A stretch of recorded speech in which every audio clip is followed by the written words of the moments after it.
The 14th and 16th centuries in Europe represent an iconic period of time in which new styles of Renaissance thought and behavior clash with the traditional teachings of medieval society.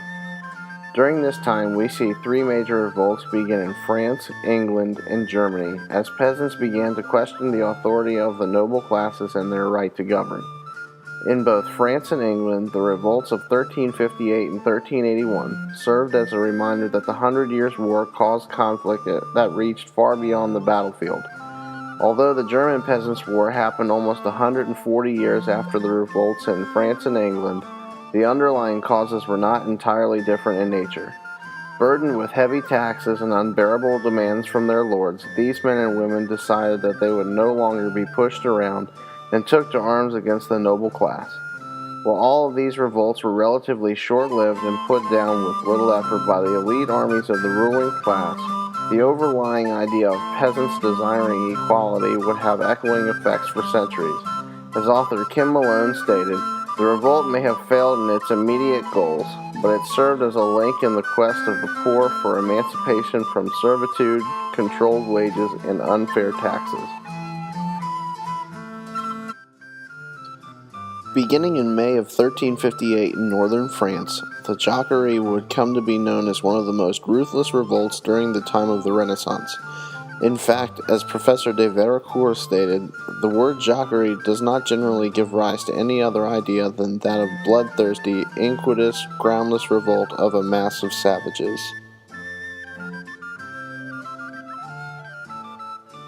One of the main reasons for the peasants hating the nobility so much was because they let King John II be captured at the Battle of Poitiers, and rather than try and free the king, they had seen the proud, heartless knights and nobles fly from the field of battle or employ the mercy of the enemy.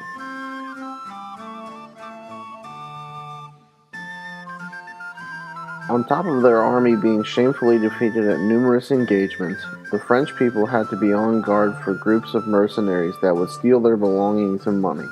The peasants always lived in constant fear no matter where they were in the country. The most crushing blow to the peasant classes was that they took on the brunt of the taxes in funding the 100 Years' War. The peasants paid a large sum of the taxes because the bourgeoisie held a lot of power and threatened to take out the government of France. Therefore, the crown was afraid to tax them too much out of fear of losing control of the government.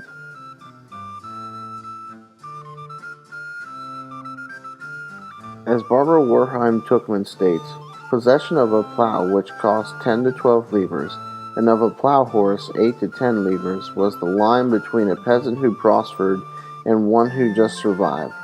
Perhaps 75 to 80% were below the plow line. This statistic tells us that the majority of French peasants merely existed and struggled to make a life for themselves and their families. The revolt broke out in an extremely violent manner, with peasants killing nobles, knights, and entire families that stood against them. Armed with pikes, sticks, fragments of their plows, they rushed on their masters, murdered their families, and burnt down their castles.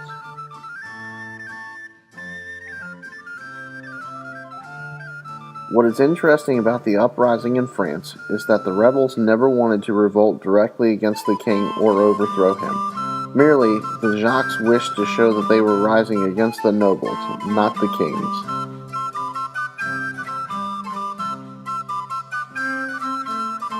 The leader of the rebels was a man by the name of Guillaume Calais, also known as Jacques Bonhomme, and the man who was sent to put down the rebellion was Charles the Bad, also known as King of Navarre.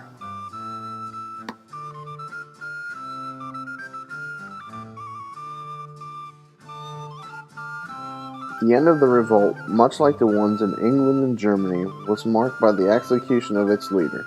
Upon seeing Calais executed, many of the rebels fled home in order to escape the same fate. Therefore, it can be concluded that the execution of Calais marked the end of the Jacquerie.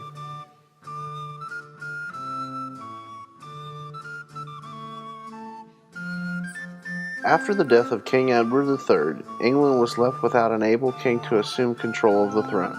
Although Richard II was next in line, his uncle John of Gaunt sought it necessary to lead a series of government meetings which would come to be known as the Bad Parliament, as a means of temporary service in place of the absent king.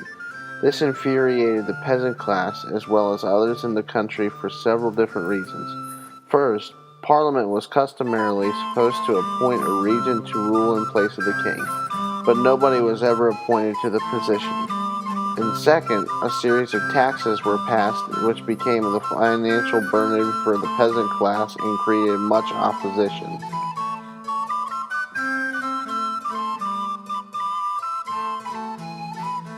By the time that Richard II assumed the throne of England, tensions between the peasants and nobles were nearly at a breaking point. With peasants avoiding taxes and refusing to pay, Richard called Parliament together in order to re-establish fair taxes for all. This meeting, also known as the Good Parliament, established the new poll tax that was put into effect in 1380.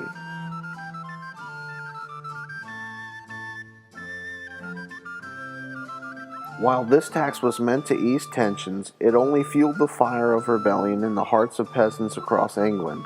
It required all households to pay 1 shilling for each person living in the house that was 15 years old at minimum. The underlying problem, however, was that 1 shilling was the monthly wage of a married man with a family. The average income for carters, plowmen, and shepherds was 13 shillings per year.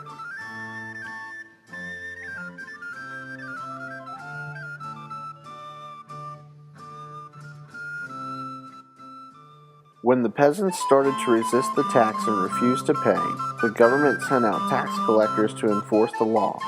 The tax collectors threatened to beat the peasants or send them to jail if they did not come up with the money.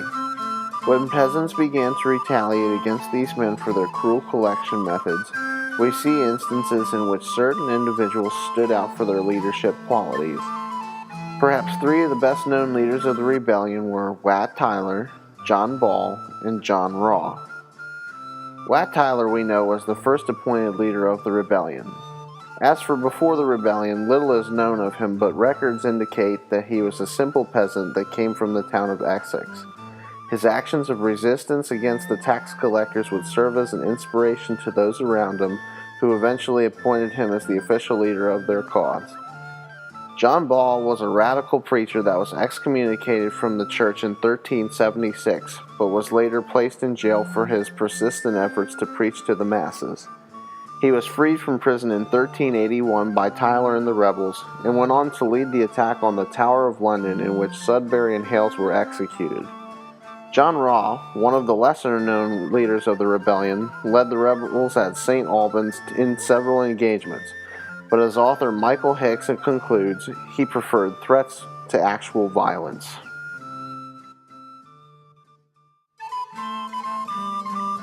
When the rebellion broke out, the peasants began by identifying the primary targets that they wanted to eliminate. As W.M. Ormerod elaborates, the list of central officials marked out for hostility or assassination in June of 1381 strongly suggests that the rebels had a well-organized campaign with clearly identified aims and targets. Those who were targeted were men that held high-ranking political positions and played an influential role in the establishment of taxes.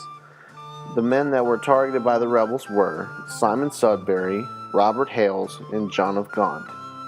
Sudbury, who was the Archbishop of Canterbury, was one of the main contributors to the passing of the poll tax in 1380, and therefore labeled as an enemy of the peasants. Robert Hales, who was the treasurer to the crown, had only been in office for around a month when he was beheaded at the base of the Tower of London. It was the treasurer before him that played a part in passing of the poll tax, but since he held the position at the time of the rebellion, he was guilty by association. John of Gaunt was the corrupt uncle of the king, who was responsible for establishing the bad parliaments before Richard came to the throne. Out of all the men that were targeted by the rebellion, he was perhaps the most despised man that served in the king's court. The peasants blamed him for the countless taxes and believed that he was misusing his power to negatively influence the young king. However, once the peasants' revolt started, his position consequently was so insecure that he was glad to absent himself from England and fled to Scotland to seek refuge.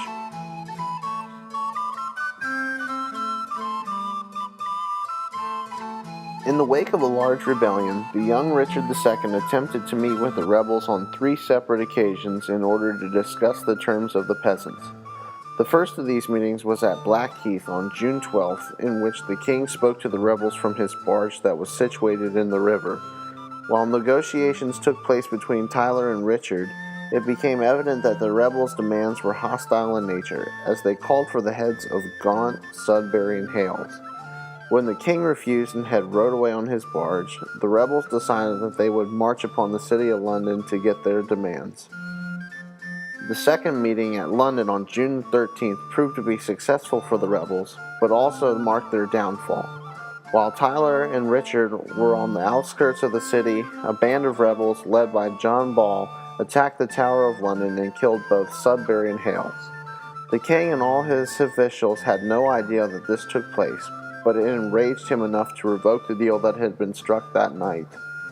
The final meeting at Smithfield on June 15th marked the beginning of the end for the rebellion and its supporters. As the king met Tyler once more to discuss the agreement that was made outside of London, one of the king's men drew his sword and beheaded Tyler where he stood. Upon this happening, Richard tore up the written agreement in front of the rebels and ordered them to return home or face death like their leader. While pockets of resistance continued for several months after the death of Tyler, the revolt truly died with him on the 15th of June.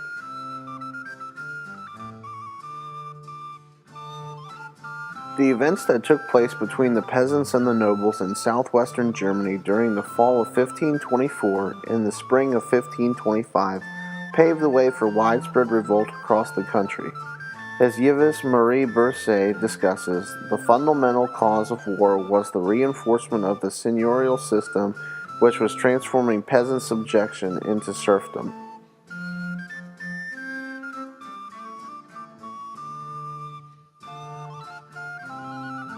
The leader of the rebellion in Germany was a man known as Thomas Müntzer, who was a religious preacher that followed in the footsteps of Martin Luther. Although these two preached many similar ideas, it was clear to Luther that he had to distance himself from Müntzer for his radical methods and beliefs. In the fall of 1524, Müntzer attempted to overthrow the council in the town of Thuringia and encouraged the townspeople to rise in rebellion and appoint him as the leader. His primary goal had failed, but he once again returned in the spring of 1525, and to his delight he found that the peasants of the town had overthrown the council and therefore would appoint him as the leader.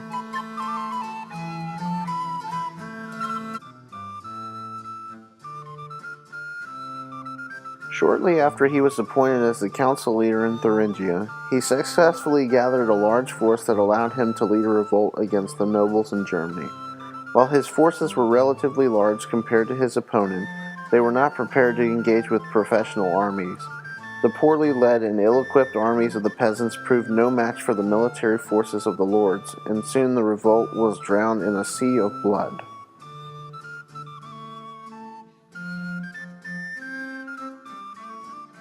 The military response from the noble class in combating with the rebels was relatively slow due to the lack of cooperation from the Swabian League in southern Germany. When the uprising initially started, Charles V, King of the Holy Roman Empire, was fighting in Italy and appointed his brother Archduke Ferdinand of Austria to suppress it. He, however, had to convince the Swabian League, which was comprised of those dukes and nobles who belonged to the Company of St. George, to engage with the rebels.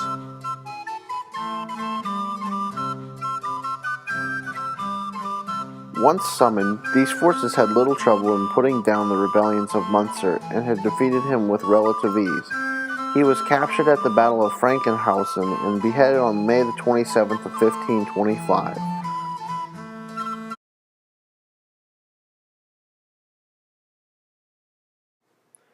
The 14th and 16th centuries in Europe serve as an important reminder of when new ideas from the Renaissance came into conflict with many of the beliefs found in medieval society. However, as we have seen in numerous Renaissance texts, the blame was largely upon the noble class, for it was their greed and desire that ultimately caused the peasants to suffer. Although the rebellions of France, England, and Germany were put down with relative ease and failed in their initial goals of trying to reform the political structure, They were indeed successful in adjusting the balances between the noble and peasant classes throughout the remainder of the Renaissance.